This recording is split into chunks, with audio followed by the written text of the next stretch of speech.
everyone, it's Kerry back with you today. I've recently been inspired by all of the different label projects that I've seen on YouTube and Facebook and Instagram, and so I wanted to have a go at some label projects myself. And when I first started this project, I had a whole array of stamps out, and as I was working with them, I thought it could potentially be off-putting or difficult for somebody who doesn't have a huge amount of craft supplies, or perhaps someone who's a bit newer to crafting, and they can't afford to buy, every label stamp in every size, but they still want to have a go. So I started playing with the idea of making my own label stamps. Now, as most of you who followed me for a while would know, I've got a laser cutter. That is my business. That's what I do. So I can laser cut any stamp in any size that I want, but most people won't have that luxury of being able to do that. So I wanted to come up with a way for people to make their own label stamps using easy to find products, things that they probably have around their house, and using very basic supplies like scissors and a craft knife, that sort of thing. So I'll show you how this whole sheet here was made with um, do-it-yourself label stamps, or things that I've used for label stamps. I'll show you how I did that today. Now, don't get me wrong, I absolutely love professionally made stamps. I have this set from Darkroom Door. I sell this set in my shop and they're absolutely fabulous.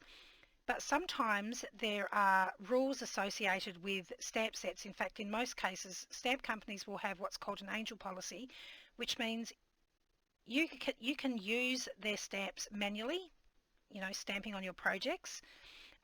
But if you make yourself a masterboard using a label stamp like this, you cannot scan or photocopy that because you're breaking the company's angel policy. However, if you've made your own stamps, not only can you make them to whatever size you would like, you've created them, so they're your own design. So once you've created your masterboard sheet, so I've made this one, you can then go in and use your scanner or your photocopier and reproduce that sheet as many times as you like, and you're not breaking any rules. So sometimes you might want to have your own stamps that you've created, knowing that you're free to go on and use them however you like without breaking any rules. Let's get started on how to make your own stamps. So firstly, the easiest way to make these label stamps by far was using things that I found around the house that could pass off as a label stamp. So I went for a walk around my house and I had, like, this is a gum container that had a square bottom, same as this one. These are just lids off spray bottles, and this was the insert of a roll of sticky tape. I also had this tiny box of staples that has this label shaped end. Now each one of these is a little bit tricky to use, so whatever you find, always test it before you do it on your project. So this is just a gum bottle. I'm just popping it into the stamp. Now under this sheet I've got a piece of sort of thick foam. You could use a mouse mat or anything like that. If you're stamping on a very hard surface, there's no give in that surface. So if you stamp on a piece of foam or even a magazine, it gives just a little bit of give to the surface that you're stamping on, and you generally get a better stamping result. So with the lid, I just twisted it a little bit. Same with the sticky tape insert. This was another gum bottle that had a different shaped bottom.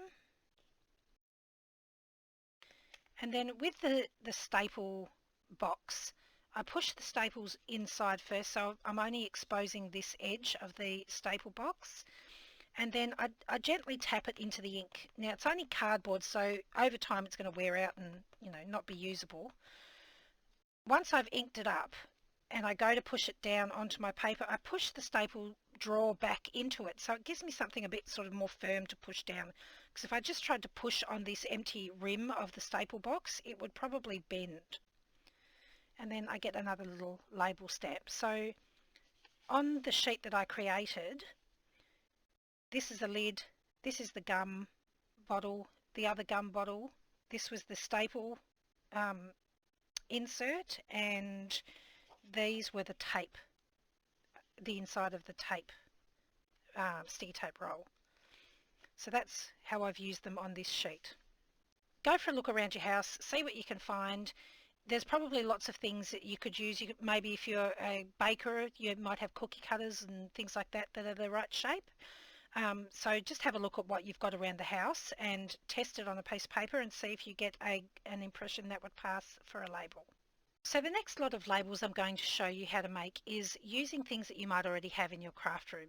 So a punch or a couple of punches or dies with your die cutting machine, and if you're lucky enough to have one, an electronic cutting machine, you can also use that too. So I've created these stamps using this very, very thin foam sheet. Now this is really thin, it's probably about 1 or 2 millimeters at the most, and I only had the sheet with glitter on, but you can get it without any glitter on. I'll show you first how to make them using punches. Now I only had a 1 inch and a 1 3/8 inch circle punch. So this label stamp came out a little fatter than what I would have liked, but it still works perfectly fine. Now this this foam sheet is quite a tight fit inside this punch, and I've popped my 1 inch punch. I want to make sure that I'm pushing the foam sheet in quite far because I'm going to punch this hole and then I'm going to punch around the edge of the hole. So make sure you've got a little bit of a gap between the edge of the foam sheet and where you're punching your first hole. So this foam punches out quite simply. Then I'm going to take that out. Always punch in a small hole first. If you try to do it the other way, it's quite difficult. And then I'm going to line this hole up inside. That looks pretty good, and then just punch that out.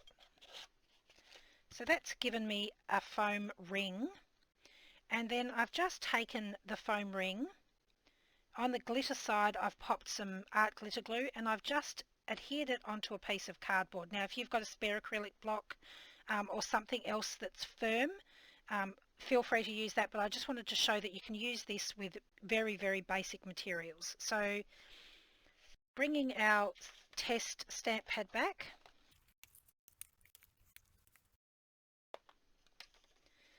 so this is after it's been glued onto the cardboard and I've let it dry.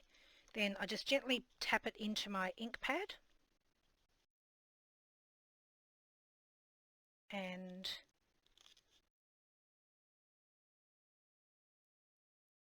I get a nice round label stamp. So on my masterboard sheet here, I've used it here, here.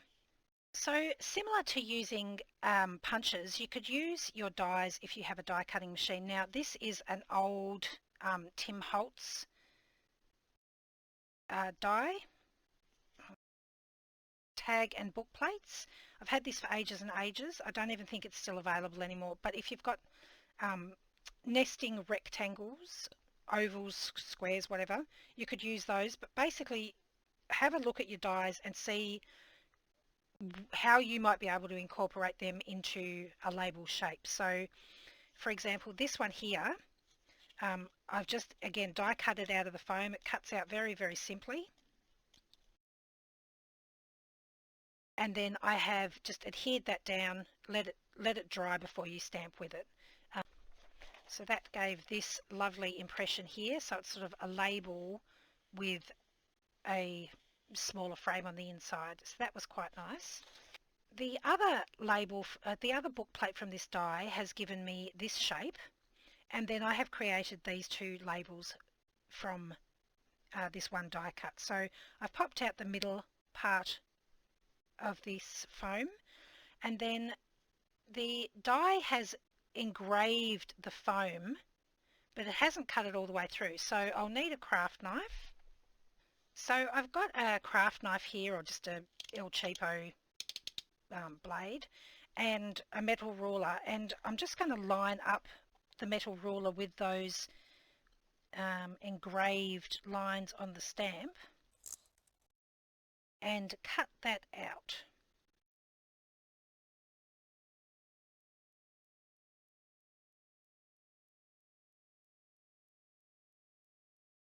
That's given me that shape, and again I will just pop glue onto the back and pop that down onto a piece of card,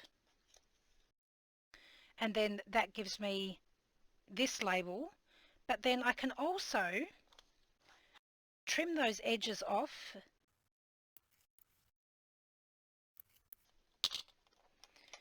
and I could leave it like that, pop some glue on the back and stick that onto a base, and that would give me that shape label. Or I can cut the little ears off the side and then I get this shape. So on our label sheet, I've used it here, I've used it here.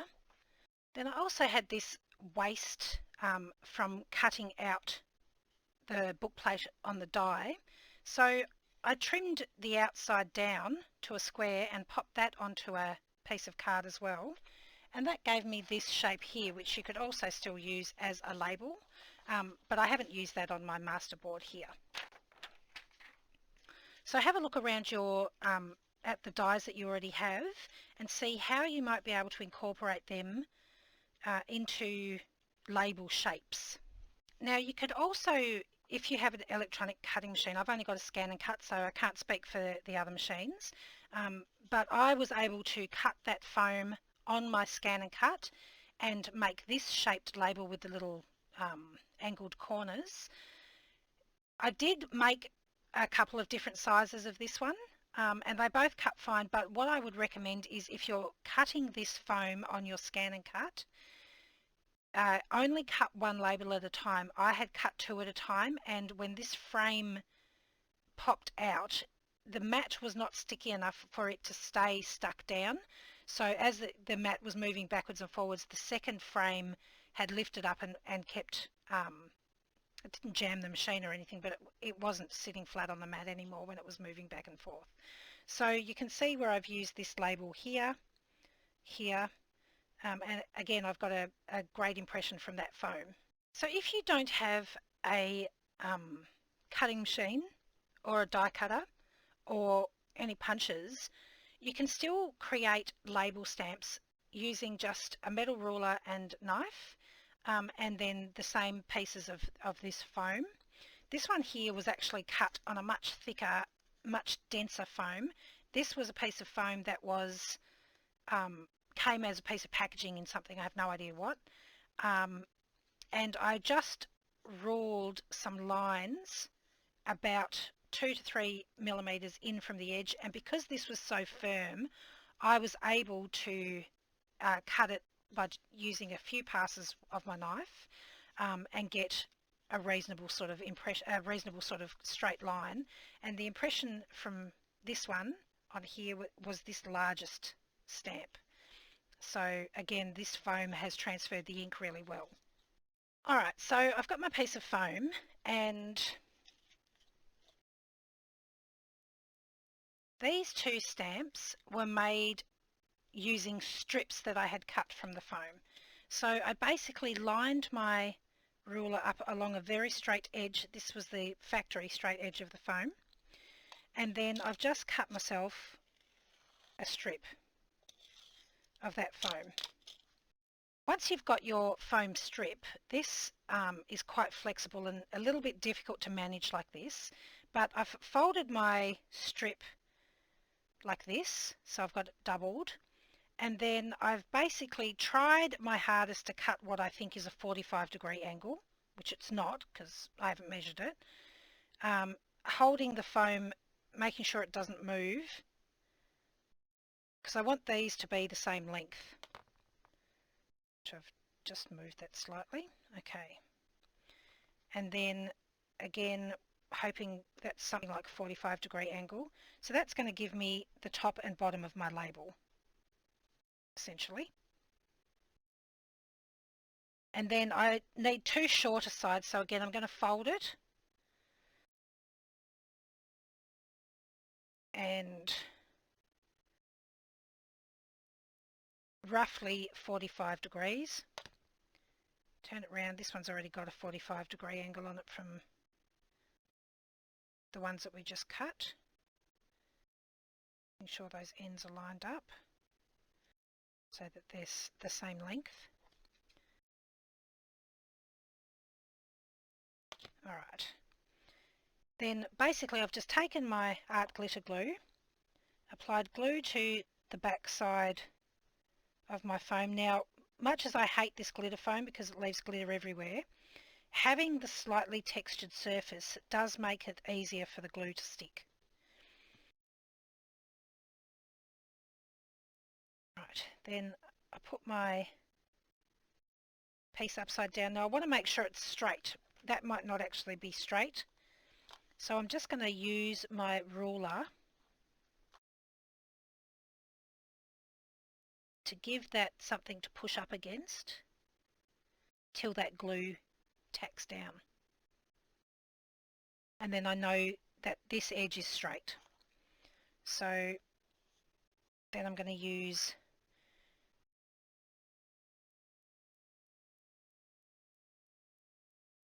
the small side. Now, if these had been mitered at exactly 45 degrees, they would match up perfectly and I would know that that was level. But you can see if I try and match that cut, that's nowhere near level. So I'm just going to eyeball it, but you might want to use another straight edge to gauge whether this is going to line up straight or not. And I'm going to do the same thing. I'm just going to apply a bit of glue to the back of my strip.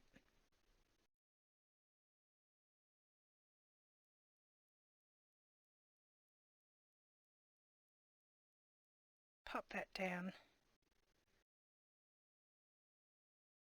Then eyeball it to try and get it straight.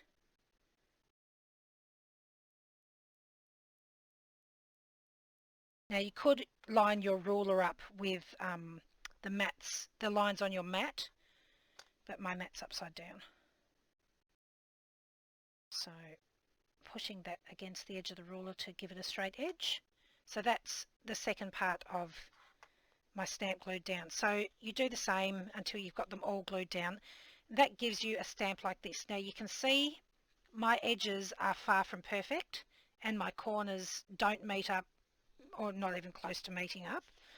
But I didn't mind that so much, and where I've used it here, did I use it anywhere else? Yep, and here, it didn't bother me. And when you look at the overall stamped sheet, unless you're looking for it, you wouldn't really know it was there. So if you don't want to cut the angles into your corners, if you'd prefer a neater corner, you can just cut the strips straight and you'll get a stamp like this. So you do it in exactly the same fashion, but instead of gluing down,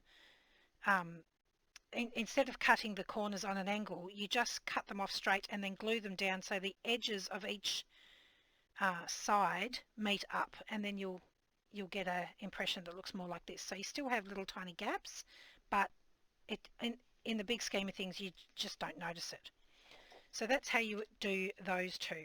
So another thing that you might want to use if you don't have this foam, but you do have some double-sided foam tape, is the foam tape. Now, I know it's sticky on both sides, but we can get around that. And also on here, I have glued down just a piece of the glitter foam, this glitter foam. I've applied glue stick to the base of my chipboard, and then I put art glitter glue on top of that, so that that's now adhered to this semi-rigid piece of white chipboard. Now this chipboard is thin enough to be able to cut with a craft knife, but it's just giving that foam, you know, some stability now. Instead of it being sort of floppy like this, it's now a bit more rigid and easier to work with. So the advantage to having it like that is I can go ahead and cut, if you can see this label is mounted on that chipboard, I can go ahead and cut this out with my craft knife, and I'm not going to have that same amount of play that I had before.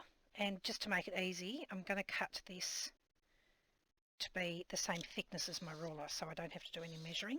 But if you wanted your stamps to be a certain size, you know, you just go ahead and measure them. So now I have this rigid piece that I know is straight here and straight here, same distance apart. And I'm just going to cut it there. and it's kind of straightish.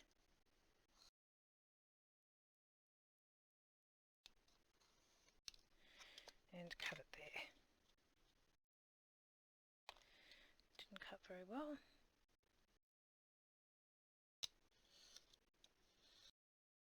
Alright, so now that I've got a square, I can go in and if I wanted to measure, we'll pretend I measured, I can go in and evenly draw a line around each side of my stamp so I know where I want to cut.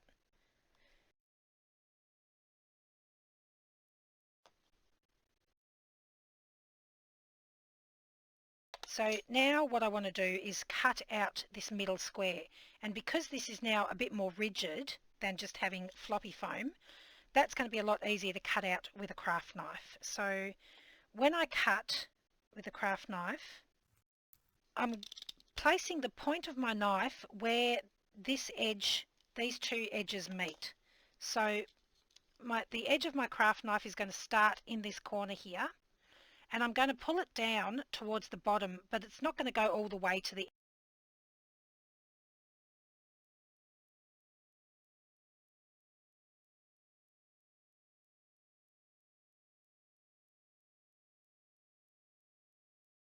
So I've got a nice, hopefully you can see that, I've got a nice point there which is where the knife went all the way through, and I can just use that point to meet the rest of my line with my craft knife.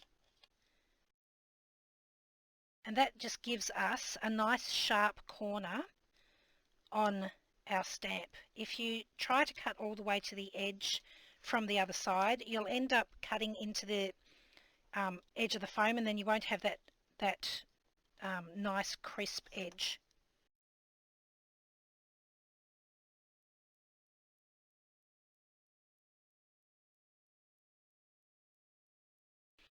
So once you've finished meeting those lines in the corners, that will just pop out and you'll have a nice crisp foam edge to stamp with.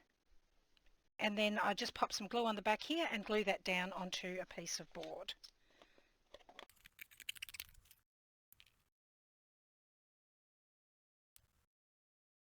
So once that's dry, you'll be able to just go ahead and stamp that. And the beauty of doing it this way is you can make your label stamp however long and however tall that you want it to be. So you can use the same method to cut out the label from your double-sided tape. So I won't cut this into a accurate label just because I want to show you quickly.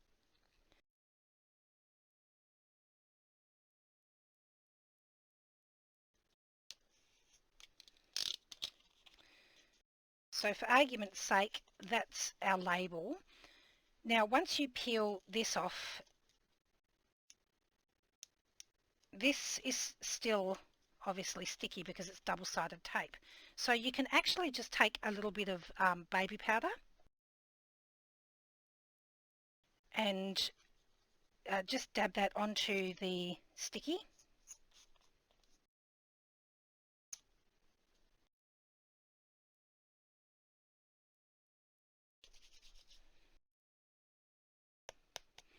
And then you can go ahead and use that on your ink pad. Make sure you've tapped off the excess baby powder before you stick it on your ink pad.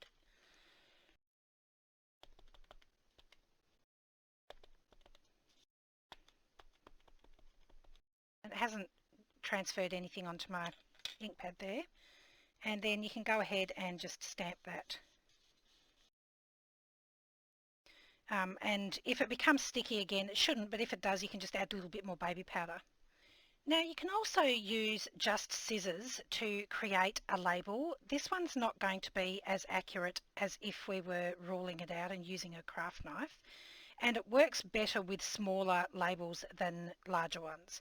So I've just folded a piece of this craft foam in half, and I'm just going to cut it with my scissors, and I'm going to cut it as square as I can on each side, or the three sides, not the folded side. Now that's not too bad. Now, lining up my scissors on the inside, I want to try and get it as even as I can, a couple of millimeters in, and I want to cut to almost to the end, trying to make sure my scissors are straight against this edge. And I'm just going to snip, and then holding it firmly, because I don't want to move those edges, I will do the same on the other side. Just eyeballing roughly the same amount, snip, and then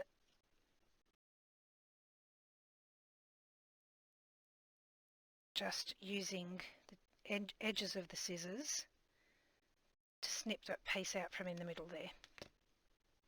So when I unfold that, again, I've got this sort of label shape. Now, if you're not straight, if you cut crooked, so let's just, for argument's sake, say this is just exaggerated, but if I wasn't straight and I cut my label I cut my edges not square to the edge, when I open up my label, it's going to be, you know, very unevenly shaped. So it can be a little bit tricky, especially if you're trying to cut larger labels, but it is a quick and easy way to cut a quick label. So the last way I'll show you to create some label stamps is using string and also rubber bands. So here's our test sheet here. Now this one here doesn't really look like the standard run-of-the-mill labels, but I do like the texture and overall look that something like this gives. Oops, upside down. So when you stamp it down, you sort of get this cross-hatched, like a bit of a sort of arty looking square, and I quite like that look as well. This one here, using a rubber band, I've punched 4 holes and then threaded my rubber band through the holes. I've tied the rubber band off. I actually cut it into pieces because it was easier to poke it through and keep it flat. And again, this will give you a reasonable sort of label stamp impression. Missed a bit of ink there, but it does give you gaps in the corners where the rubber bands are being pulled into the hole, so the ink can't get onto those corners. The other thing that you can do is punch some holes into a piece of cardboard, and then just using a fairly thick string, just thread the string through until you get the label shape that you want. Now I quite like, again, the texture that this gives. It doesn't give a perfect impression,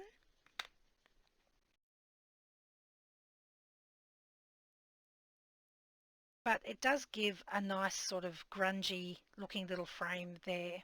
And if you wanted it to be double thickness, you can use two strands in each hole, and that will give you like a double framed edge. And I've done the same thing. I've just punched a little hole into the back of the card there, and then I've threaded it through with a needle and then just tied it tight at the end. Now I ran some ink from my re-inker along here first, which is why it looks so grotty, because I wanted to try and thoroughly soak that string with the ink to get a nice good double line impression. But then once it was soaked, I've just used it by stamping it on my stamp pad. So using this method, you can make as many stamps as you like in whatever sizes that you would like. I hope you found that helpful. Thanks so much for joining me today, and I'll see you again next time. Bye!